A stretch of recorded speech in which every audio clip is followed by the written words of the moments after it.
Alors, bienvenue à cette nouvelle séance que nous allons appeler la séance sur le pardon. Nous sommes toujours dans le module connaissance. C'est la dernière d'une mini-série de 5. Le but, c'est de nous donner des outils, de se donner des mêmes codes, de manière à ce que, lorsque nous sommes ensemble, nous puissions partager les mêmes informations. Nous sommes avec toujours cette idée de renouveler notre intelligence. La parole de Dieu nous dit « Soyez transformés par le renouvellement d'intelligence ». Donc, nous sommes toujours dans cette idée que nous allons visiter ce qui empoisonne notre vie, dans le fond, ce qui n'est pas conforme à la pensée de Dieu, et nous allons nous ajuster. Maintenant, en regardant les vidéos, en m'assoyant pour tenter d'être tout comme vous, ceux qui reçoivent l'information, je suis conscient que nous sommes en train de parler d'éléments techniques, nous sommes en train de donner de l'information et l'aspect émotionnel est moins présent. Le fait que nous vivons des conflits, le fait que nous traversons des conflits, ça a une odeur, un poids de douleur, des blessures, des choses qui font mal. Je suis conscient de ça. Et si vous avez de la difficulté à faire les exercices que je vous ai proposés, ne vous en souciez pas, parce que c'est normal. Nous sommes en train d'apprendre des choses, on est en train d'accumuler de la connaissance. Et le prochain module, c'est le module de la compétence. Donc, là, on va plutôt utiliser notre information, puis on va regarder avec les outils qu'on va avoir au niveau compétences, comment on va les mettre en route. Donc, ce n'est pas tout à fait anormal que tu aies de la difficulté à écrire tes droits, à nommer les choses, à explorer. C'est pas anormal du tout. Donc, ne t'en soucie pas outre mesure, j'ai envie de dire. Nous allons aller vers le module compétences un peu plus tard. Donc, ça, c'est comme ça. Présentement, ce que nous tentons d'apprendre, c'est d'apprendre qu'est-ce qu'on doit chercher. Quand nous allons être ensemble pour s'accompagner, il va falloir que tu fasses un travail de détective. Il va falloir que tu saches qu'est-ce que tu dois chercher. Et c'est ça qu'on est en train de faire. On est en train d'apprendre à chercher. Alors, si vous voulez bien, on va faire un peu de révision. On a regardé ensemble le discours intérieur. On a identifié les sentiments. On a identifié la croyance. On a nommé la réclamation. Alors ça, c'est ce qu'on a fait jusqu'à maintenant. Et nous avons travaillé énormément avec notre héritage, les défauts, les qualités de notre père et de notre mère. Nous avons voulu identifier des éléments en particulier. Alors, j'ai utilisé une liste fictive avec des exemples pour nous aider à nous repérer, et pour compléter notre fameuse équation. Alors là, maintenant, on est arrivé à, normalement, commencer à nommer des droits en ce qui concerne notre difficulté au niveau du conflit. Alors, aussitôt que nous parlons de droit, là, on parle de justice. Alors voilà, on est en train d'entrer dans le discours de la justice.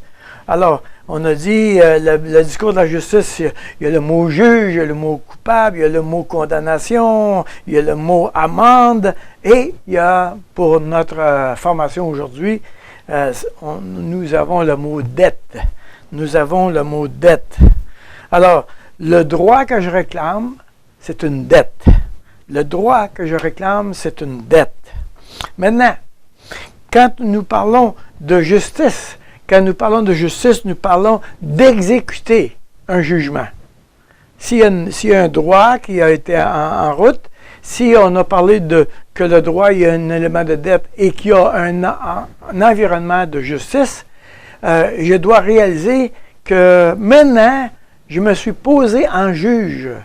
je suis devenu le juge qui doit exécuter le remboursement de la dette. Donc, je fais un effort. Imaginez que nous sommes dans un système de justice. Le juge, lui, quand il s'assoit, il te condamne à 500 pièces, mettons. Et toi, coupable, tu ne l'as pas payé le 500 pièces. Qu'est-ce que ça va prendre? Ça va prendre un policier. Ça va prendre un policier qui va venir la réclamer. Peut-être ça va prendre un huissier. Peut-être qu'il va y avoir des poursuites pénales. Il va y avoir tout un système. Il va y avoir énormément d'énergie pour faire rembourser la dette. Nous, quand nous sommes dans un conflit, nous sommes juges et nous voulons que quelqu'un rembourse la dette. Alors, vous imaginez l'énergie que ça prend pour faire payer la dette? C'est énorme. Il faut trouver une manière de faire payer la dette. Alors, dans un conflit, je suis à la fois juge et à la fois huissier. À la fois huissier. Je juge, je condamne. J'ai condamné mes parents, mon père pour avoir été impatient. Maintenant, je réclame le droit qu'on paye la dette de ne pas m'avoir donné satisfaction. Alors voilà, il y a un conflit qui est en route. Maintenant, la justice, ça a beaucoup de pouvoir. La justice dans nos vies, ça a beaucoup de pouvoir. Quels sont les problèmes que nous avons avec les enfants? Entre eux, c'est un problème de justice. Quel est le problème que nous avons avec les êtres humains? Entre nous, c'est le problème de la justice. Donc, la justice est au cœur de la question. Elle a énormément de pouvoir dans nos vies personnelles. Maintenant, quand nous sommes blessés, quand nous réclamons un droit, la particularité, c'est que nous avons le droit de l'avoir. En général, c'est la situation. Alors, si j'ai le droit de l'avoir, personne ne peut nier mon droit. Personne ne peut nier mon droit et c'est la raison pourquoi est-ce que nous avons un sentiment si présent que j'ai le droit, que j'ai raison. J'ai raison. Et c'est difficile pour nous d'imaginer que l'autre ne comprenne pas ce que je suis en train de dire parce que je sais que j'ai raison. Ça devient d'une très, très grande puissance. Maintenant, le problème, c'est que c'est une dette qui est impossible à payer. C'est-à-dire que qui a la dette? C'est mon père, ma mère ou quelqu'un dans le passé. C'est une dette qui est impossible à payer. Même dans le présent, quelqu'un qui me ferait tort, même dans le présent, cette personne-là n'est même pas capable de payer la dette. Si une personne dans le présent m'a manqué de respect, cette personne-là n'est même pas capable de payer la résolution. Peut-être qu'elle pourrait te faire amende honorable, peut-être qu'elle pourrait demander pardon, etc. Mais à l'intérieur de toi, il y aura toujours l'idée que la dette n'est pas totalement payée. C'est une dette semblable et presque impossible à payer. En plus de ça, le fait que c'est une dette qui n'est pas payée, que c'est un droit que je n'ai pas eu, dans mes relations personnelles, dans mon entourage, dans mes interactions avec les gens, je suis toujours en présence de ce droit-là que je n'ai pas eu. Tout à coup, j'ai quelqu'un qui est impatient. Tout à coup, j'ai quelqu'un qui est désordonné. Tout à coup, j'ai quelqu'un qui ne me respecte pas. Je suis constamment confronté avec le fait que quelqu'un ne respectait pas mes droits personnels. Alors, si nous parlons de justice, de droit, de dette, etc., bien, on parle d'une exigence. La justice exige qu'on paye la dette. Il faut absolument que la dette soit payée. On ne s'en sort pas. Alors,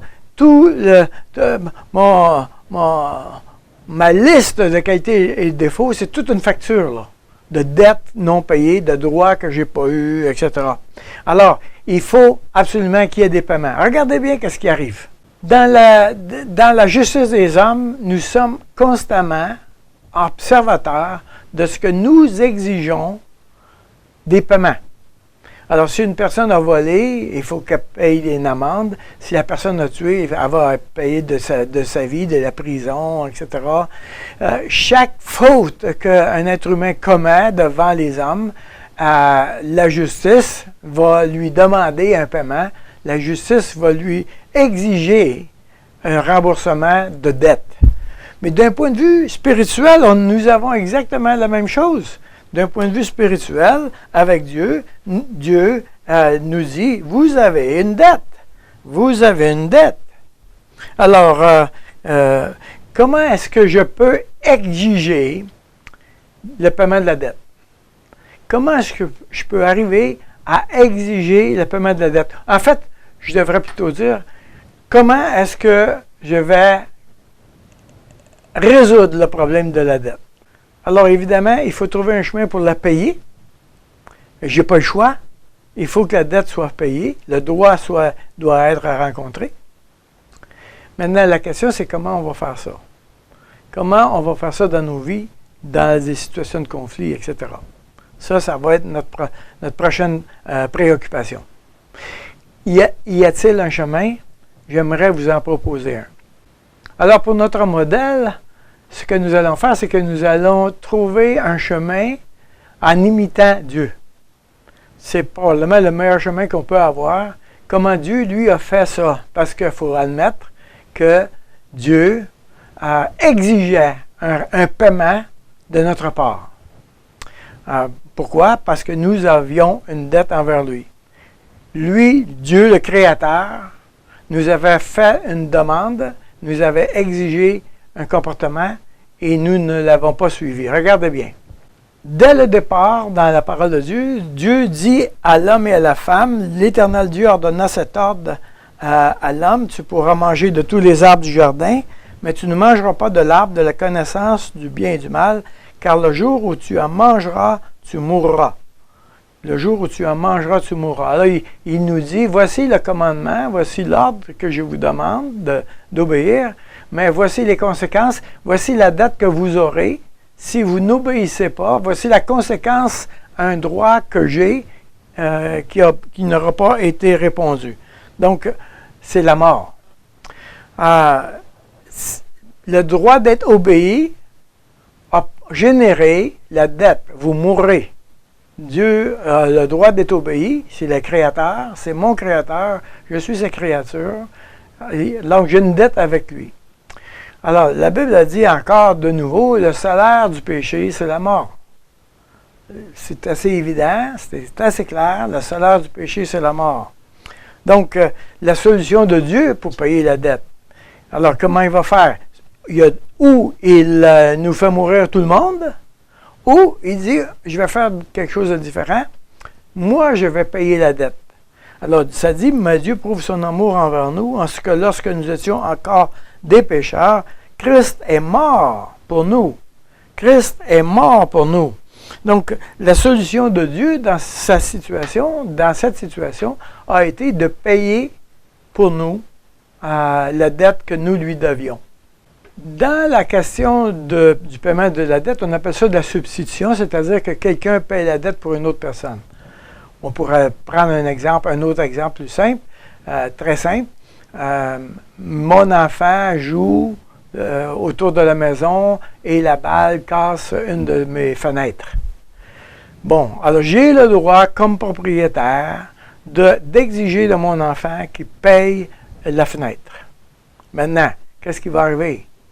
Il y a une dette là, mon enfant a une dette, et je vais la payer pour lui. C'est-à-dire que je vais payer la réparation de la fenêtre.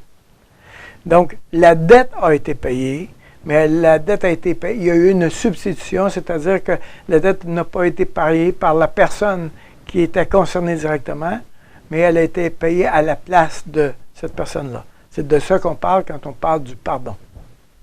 On parle de payer la dette pour une autre personne. Maintenant, quand on parle de payer la dette d'une personne, la question c'est, elle vaut combien cette dette-là? Alors là, c'est là qu'est toute la question. C'est que moi, je peux juste dire dans ma tête, OK, j'y paye, OK, j'abandonne. Non. Il y a quelque chose à l'intérieur de nous qui est extraordinairement intense parce que je n'ai pas eu ce droit-là. La dette, elle est présente. Regardez qu'est-ce qu'il faut faire. Il faut calculer la dette. Quand nous parlons de calculer la dette, nous voulons parler de... Ça a donné quoi comme conséquence d'avoir pas eu ce droit-là? Alors, par exemple, la personne a été brutalisée, OK? Et elle a eu des problèmes avec son père et elle a réagi contre l'autorité. Voilà, quand j'obéis à l'autorité, c'est dangereux. Maintenant, je résiste à obéir maintenant à l'autorité. Quelles ont été les conséquences dans ma vie? Bien, une des conséquences, c'est que j'ai arrêté d'aller à l'école. Une autre conséquence, c'est que j'ai maintenant un très petit salaire parce que je n'ai pas de formation, je n'ai pas de compétences. À cause de ma colère qui a généré cette chose-là, j'ai vécu un divorce. Voyez-vous? Il y a un très grand nombre de conséquences pour certains droits. Il y a certains droits que c'est moins grave, mais il y a des droits qui sont extrêmement sérieux. Donc, si on calcule ces conséquences-là, ça vaut combien, ça, de ne pas avoir eu ce droit-là? 50 000 100 000 1 million? Ça vaut combien? Est-ce qu'on est capable de nommer la valeur de ma dette? J'ai eu une occasion où la dame a été incestuée par son père à l'âge de 5 ans. Elle a passé la vie à aller d'un homme à l'autre. Elle a vagabondé. Elle a été même en itinérance. Quand je me suis assis avec elle, elle avait environ 70 ans. Et quand je lui ai demandé, ça vaut combien la dette que ton père t'a incestuée? Ça vaut combien? 10 millions, 50 millions, 100 millions. Elle dit, Daniel, je ne suis pas capable de donner le chiffre. C'est trop gros. Mais elle dit, je pourrais dire ça en pourcentage. Il a saboté 95% de ma vie.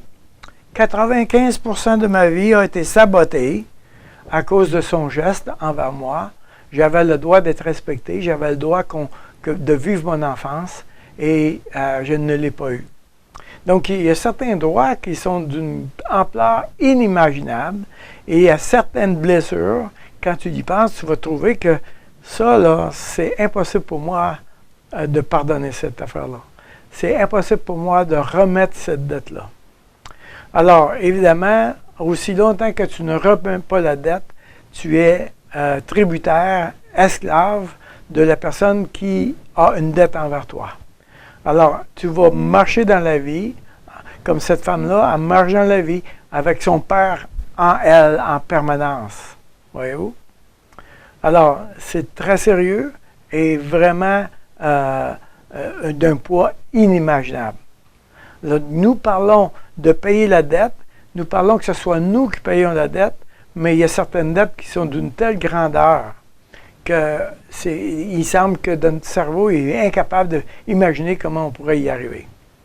Vous avez compris que quand on parle de renoncer, de payer la dette nous-mêmes, de prendre sur nous la dette et de la payer, c'est-à-dire que je renonce à ce droit-là, je ne l'aurai jamais, je serai en deuil de ce droit-là et j'aurai toujours un trou dans ma vie de ce droit que je n'ai pas eu. Honnêtement, j'ai été témoin de beaucoup de souffrances dans toute cette situation-là. Et c'est facile juste de parler comme ça, oh, il faut payer la dette, mais je comprends qu'il y a un débat intérieur et un combat formidable de payer la dette. Maintenant, le problème, c'est que dans les conflits que nous avons avec les autres, les conflits que nous avons avec une autre personne qui n'est pas la personne qui a fait tort à mon droit, elle n'est pas capable de payer ce droit-là. Elle n'est pas capable de payer cette dette-là. Alors, ce n'est pas juste pour elle, et nous sommes en conflit, et notre relation est totalement embrouillée, parce que tout à coup, on exige un paiement à une personne qui n'a pas à payer cette dette-là. Honnêtement, pour certains problèmes, j'ai trouvé que le pardon m'apparaissait impossible. Dans ma vie personnelle, il y a eu des moments où je pensais que le pardon n'était pas possible. Donc, qu'est-ce qui est arrivé? Le Seigneur m'a donné une grâce particulière. Il m'a permis de comprendre un principe de la parole de Dieu qui m'a réellement aidé et qui a fait une différence extraordinaire dans ma vie. Et c'est le principe de la permission. Permettez-moi de vous l'exposer un peu plus. On retrouve ce principe-là dans l'Évangile de Marc. Alors, je vais vous le lire, si vous le permettez, dans un premier temps. On est dans l'Évangile de Marc. Il dit encore, « Il en est du royaume de Dieu, comme quand un homme jette de la semence en terre. Qu'il dorme ou qu'il veille, nuit et jour, la semence germe et croît sans qu'il sache comment. La terre produit d'elle-même d'abord l'herbe, puis l'épi, puis le grain tout formé dans l'épi. Et dès que le fruit est mûr, on y met la faucille, car la moisson est là. » Jésus nous indique une analogie, on appelle ça comme ça, de comment fonctionne le principe spirituel. Ça dit, le royaume de Dieu est comme. Alors là, il faut vraiment porter attention. Il nous dit, le monde spirituel, la façon dont ça fonctionne, c'est exactement comme ça. Alors, pour nous faire comprendre des éléments spirituels qu'on ne voit pas, il nous donne une image de quelque chose qu'on peut comprendre, la semence qu'on jette en terre. Maintenant, regardez bien. Il dit ici, l'homme jette de la semence en terre. Mais la seule chose qu'il a fait dans cette situation-là, ça a été de jeter de la semence en terre. Il dit qu'il dorme ou qu'il veille, quoi que ce soit, quoi que ce soit que tu fasses après avoir semé, okay, ça ne change absolument rien. Tout le travail se fait par lui-même à partir du moment où tu as jeté la semence en terre. Maintenant, que ce soit un érudit biologiste ou un enfant de 5 ans qui met la même semence en terre, ils vont avoir le même résultat. C'est formidable. C'est formidable. Nous avons quelque chose qui nous aide énormément. Quand même que je m'assoirai aux côtés du champ et que je tire sur la tige pour que ça pousse plus vite, ça ne change rien. La Bible a dit très clairement, ça va faire son travail en son temps. Le système des permissions fonctionne exactement pareil. C'est-à-dire que je te donne la permission, Dieu, je te donne la permission de m'aider à pardonner à mon père. Seigneur, je te donne la permission de m'aider à pardonner à ma mère. Maintenant, si vous êtes comme moi, en tout cas dans mon cas, il y a certaines fois où j'ai été obligé de dire, Seigneur, je voudrais pardonner à ma mère, puis ça a fait « Non, je ne veux pas lui pardonner, je veux qu'elle paye. » Alors, j'ai dit, OK, on va... Seigneur, je te donne la permission de pardonner, puis ça ne marche pas. Donc, je vais faire une autre semence. Je te donne la permission de m'aider à te donner la permission. Et j'ai vu une fois où non, je ne veux même pas ça. Et j'ai été obligé de donner une troisième permission. Seigneur, je te donne la permission de m'aider à te donner la permission, de te donner la permission. Et ça a fait à l'intérieur, ah, oui, ça c'est bon. Il faut que ce soit une vraie permission, dans le fond. C'est ça que je suis en train de vous dire. Donc, si à l'intérieur de toi, c'est juste une permission avec ta tête, parce qu'il faut bien le faire, là, bien, c'est pas une vraie semence, je le dis. Tu veux semer une vraie permission à Dieu, et Dieu respecte notre libre arbitre.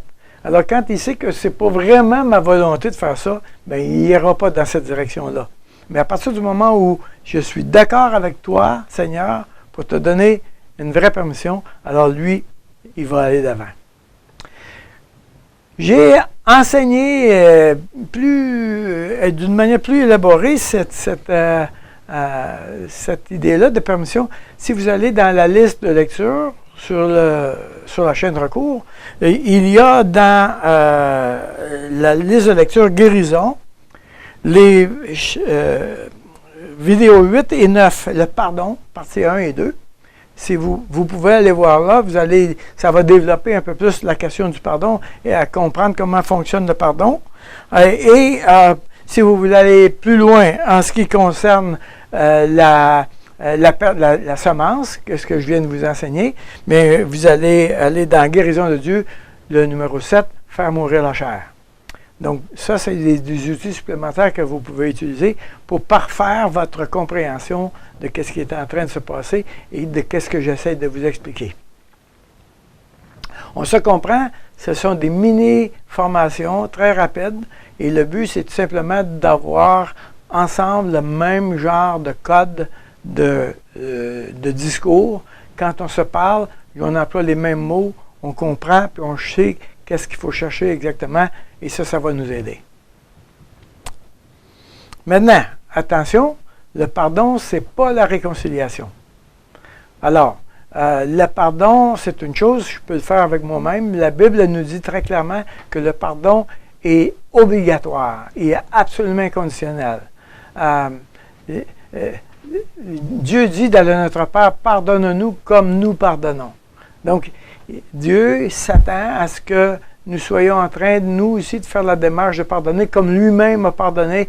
Et là, maintenant, de la même manière qu'il nous a pardonné, il nous invite à pardonner. Si moi, je refuse de faire ce qu'il m'a fait, alors la relation, elle se brise.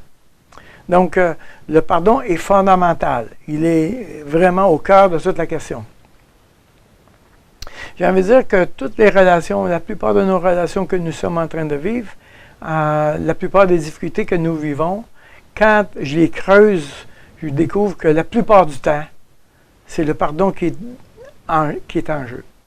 Pardonner à la personne, pardonner, faire miséricorde.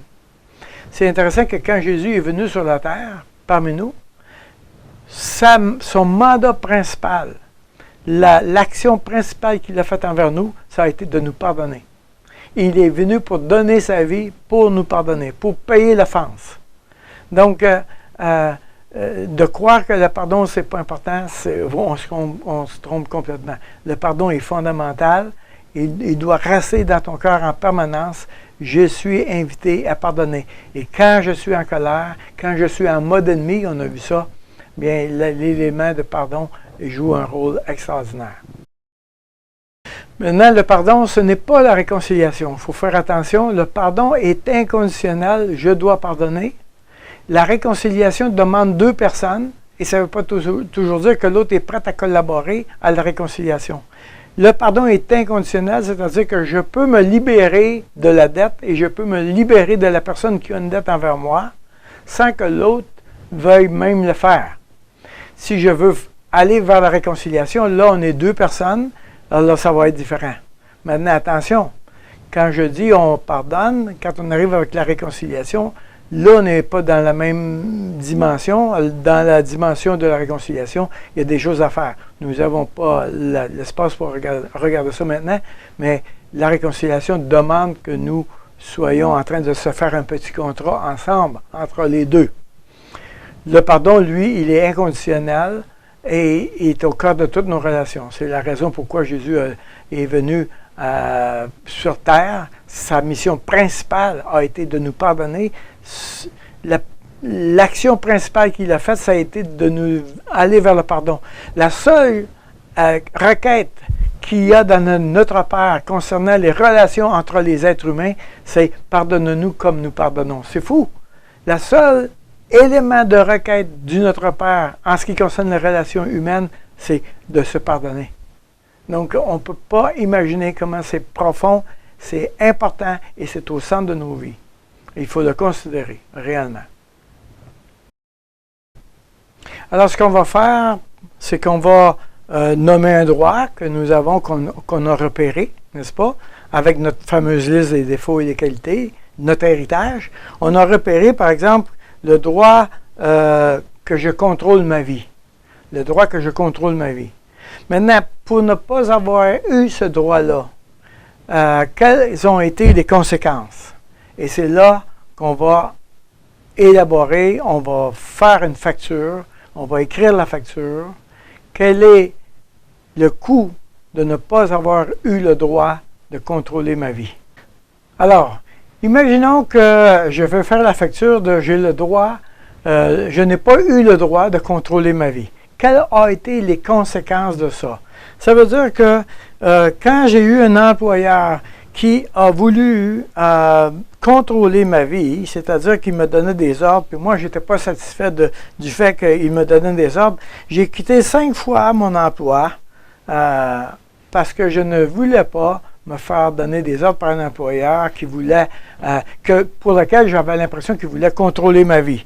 Non seulement, j'ai pas voulu travailler pour ces employeurs-là, mais je suis devenu travailleur autonome parce que je ne veux pas qu'on me dise quoi faire.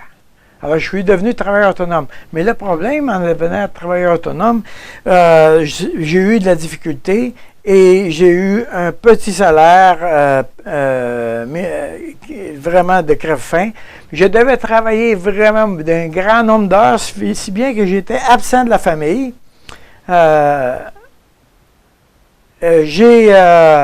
Mes enfants m'ont reproché de ne jamais être avec eux. Ma femme me reproche de ne pas m'occuper de la maison, etc. Ma vie a été d'une complexité extraordinaire parce que moi, je n'avais pas eu le droit j'avais pas eu ce droit-là que je puisse contrôler ma vie et j'exigeais de contrôler ma vie. Alors, j'ai pris les moyens pour contrôler ma vie. Voyez-vous? Il y a eu énormément de conséquences et je suis encore en train de réclamer la dette de pouvoir contrôler ma vie. Comment ça vaut, ça? Comment ça vaut? 500 000 $? Il y a un prix, là. Il y a un prix à payer pour cette facture-là, cette dette-là. Et il est possible que, présentement, tu pleures ou tu as mal pour des conséquences dans ta vie de droits que tu n'as pas eu. Donc, ce que je voudrais t'inviter à faire, c'est pour l'exercice maintenant, tu vas identifier le droit dans ta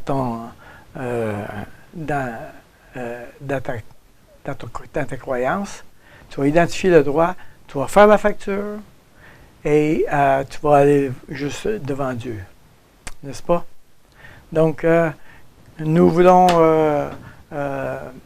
continuer d'aller dans la direction de la résolution du conflit. Le prochain module est au niveau de la compétence.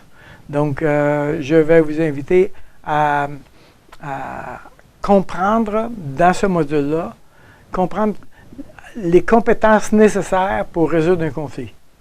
Autrement dit, j'ai travaillé sur le caractère, nous avons meublé notre connaissance des choses qu'on doit chercher. Maintenant, nous allons aller dans la compétence, comment on va y arriver. Donc, bon courage, on se revoit.